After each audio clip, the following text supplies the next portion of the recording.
നിർണായക വിവരങ്ങൾ അമേരിക്കയ്ക്ക് ചോർത്തിയ ചൈനീസ് ഉന്നത സൈനിക ഉദ്യോഗസ്ഥനെതിരെ അന്വേഷണം. ആണവായുധ വിവരങ്ങളടക്കം സുപ്രധാനമായ വിവരങ്ങൾ അമേരിക്കയ്ക്ക് ചോർത്തി നൽകിയെന്ന കുറ്റത്തിൽ ചൈനയിൽ ഉന്നത സൈനിക ഉദ്യോഗസ്ഥനെതിരെ അന്വേഷണം നടക്കുകയാണ്. ഗുരുതരമായ അച്ചടക്ക ലംഘനങ്ങൾക്കും നിയമലംഘനങ്ങൾക്കും അന്വേഷണം ആരംഭിച്ചതായി ചൈനയുടെ ദേശീയ പ്രതിരോധ മന്ത്രാലയം കൂടുതൽ വിശദാംശങ്ങൾ നൽകാതെ വ്യക്തമാക്കി. ചൈനയുടെ സെൻട്രൽ മിലിറ്ററി കമ്മീഷൻ വൈസ് ചെയർമാനും പീപ്പിൾസ് ലിബറേഷൻ ആർമിയുടെ യൂണിഫോം ധരിച്ച ഉദ്യോഗസ്ഥരിൽ ഒന്നാമനുമായ ജനറൽ ഷാങ് യൂക്സിയക്കെതിരെയാണ് അന്വേഷണം. ഇദ്ദേഹത്തിനെതിരെ ഗുരുതര അച്ചടക്ക ലംഘനത്തിനും നിയമലംഘനത്തിനും അന്വേഷണം ആരംഭിച്ചെന്നാണ് ചൈനയിലെ പ്രതിരോധ മന്ത്രാലയത്തിന്റെ വിശദീകരണം. സ്ഥാനക്കയറ്റത്തിനായി കൈക്കൂലി വാങ്ങിയെന്ന ആരോപണവും ഇദ്ദേഹം നേരിടുന്നുണ്ട്.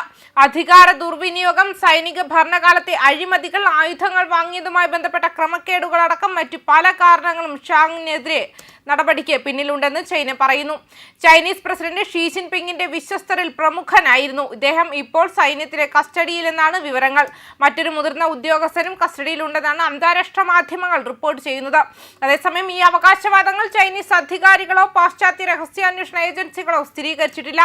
ഏറ്റവും സ്ഫോടനാത്മകമായ ആരോപണങ്ങളെ കുറിച്ചുള്ള സംശയം ഏഷ്യ സൊസൈറ്റി പോളിസി ഇൻസ്റ്റിറ്റ്യൂട്ടിലെ സെന്റർ ഫോർ ചൈന അനാലിസിസിലെ ചൈനീസ് പൊളിറ്റിക്സിലെ ഫെലോ ആയ നീൽ തോമസ് പ്രകടിപ്പിച്ചിട്ടുണ്ട്. ചൈനയുടെ ആണവ സ്ഥാപനത്തിന് ചുറ്റുമുള്ള കർശന നിയന്ത്രണങ്ങളും മുതിർന്ന PLA ജനറൽമാരുടെ കനത്ത നിരീക്ഷണവും കണക്കിലെടുക്കുമ്പോൾ ഷാങ്ങിന് എങ്ങനെ ആണവായുധ രഹസ്യങ്ങൾ ആക്സസ് ചെയ്യാനും കൈമാറാനും കഴിയുമെന്ന് തോമസ് ചോദ്യം ചെയ്തു. സ്ഥാനക്കയറ്റവുമായി ബന്ധപ്പെട്ട കൈക്കൂലി വാങ്ങുന്നത് ഉൾപ്പെടെയുള്ള അഴിമതിയുമായി ബന്ധപ്പെട്ട കുറ്റങ്ങൾ മുൻകാല PLA കേസുകളുമായി കൂടുതൽ പൊരുത്തപ്പെടുന്നതായി തോമസ് അഭിപ്രായപ്പെട്ടു.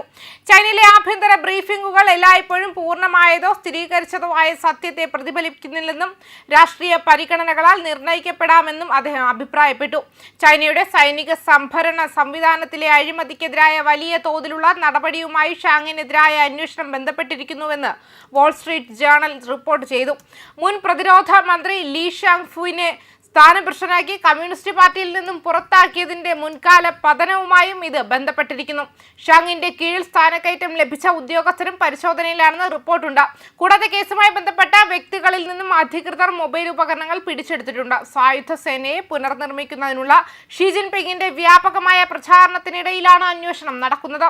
2023 മുതൽ 50-ലധികം മുതിർന്ന സൈനിക ഉദ്യോഗസ്ഥരെയും പ്രതിരോധ വ്യവസായ എക്സിക്യൂട്ടീവുകളെയും നീക്കം ചെയ്യുകയോ അന്വേഷണത്തിന് വിധേയമാക്കുകയോ ചെയ്തിട്ടുണ്ടെന്ന് റിപ്പോർട്ടുണ്ട്. ഇത് ശ്രമത്തിന്റെ വ്യാപ്തിയും സൈനിക കമാൻഡ് ഘടനകളിൽ അതിന്റെ സ്വാധീനവും കാണിക്കുന്നു. ഇന്ത്യയെ സംബന്ധിച്ചിടത്തോളം ഇതൊരു സുപ്രധാന സംഭവ വികാസമാണ്. പ്രത്യേകിച്ചും മേഖലയിൽ ചൈനയുടെ വർദ്ധിച്ചു വരുന്ന സൈനിക സാന്നിധ്യവും ഉറച്ച നിലപാടും കണക്കിലെടുക്കുമ്പോൾ യഥാർത്ഥ നിയന്ത്രണ രേഖയിലും വിശാലമായ ഇൻഡോ പസഫിക് മേഖലയിലുടനീളവും ചൈന ഇന്ത്യയുടെ പ്രധാന തന്ത്രപരമായ വെല്ലുവിളിയായി തുടരുന്നതിനാൽ PLAയ്ക്കുള്ളിലെ സ്ഥിരതയിൽ ന്യൂഡൽഹിക്ക് നേരിട്ടുള്ള സുരക്ഷാ താൽപ്പര്യമുണ്ട്. ചൈനയുടെ സൈനിക നേതൃത്വത്തിലോ സന്നദ്ധതയിലോ തീരുമാനമെടുക്കലിലോ ഉണ്ടാകുന്ന ഏതൊരു തടസ്സവും ദക്ഷിണേഷ്യയിലെയും ഇന്ത്യൻ മഹാസമുദ്രത്തിലും ഉൾപ്പെടെയുള്ള പ്രാദേശിക സുരക്ഷയ്ക്ക് അനന്തരഫലങ്ങൾ ഉണ്ടാക്കുന്നു. അവിടെ ബീജിംഗ് ക്രമേണ സാന്നിധ്യം വർദ്ധിപ്പിച്ചിട്ടുണ്ടെന്നും വ്യക്തമാക്കുന്നുണ്ട്. ന്യൂസ് ഡെസ്ക് കർമ്മ ന്യൂസ്.